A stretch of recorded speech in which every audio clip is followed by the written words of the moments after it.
The subconscious beliefs that you have lie below the surface. It's important to understand, and I call them in the book, I call them boulders of self-beliefs. It's important to understand that these beliefs are subconscious. You don't know about them. If they were not subconscious, they would be conscious. You'd see them. And by the way, once you raise a subconscious, in other words, by agitating the subconscious belief, by agitating it, it gets all agitated and it pops up to the surface. Once it shows itself, it no longer holds power over you. But as long as it's subconscious, you're fighting a battle against an invisible opponent that can't lose. You could say a million times, I'm not shy. I'm not shy. Put a post-it on your mirror. Read it a million times. I'm outgoing. I love telling jokes. I'm the happiest person in the world. You go to a party. Well, 2 days before the party, you start to get sick. I can't go to. You start making excuses. Your subconscious is pulling you. Being you're going to lose the battle because it's subconscious. And as I said, subconscious is the unyielding power behind the universe. It controls you completely, and it controls all circumstances, events, energy patterns. So it's all controlled by subconscious mind.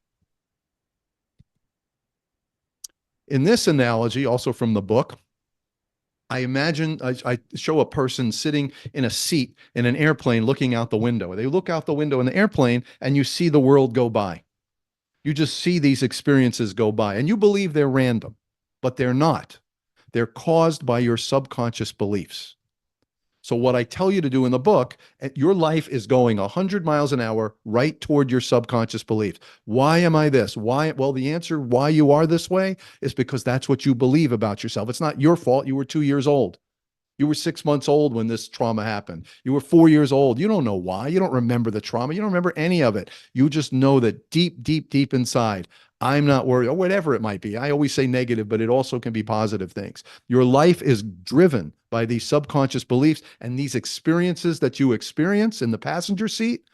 That's just the way it is, man. You just think it's happening because of random. You don't realize when we say you're responsible for your own experiences, people don't accept that because I don't see it. Well, of course, it's subconscious, right? So what I want you to do instead of, instead of this, I want you to go up to the cockpit, open the cockpit door, and realize there's nobody flying the plane.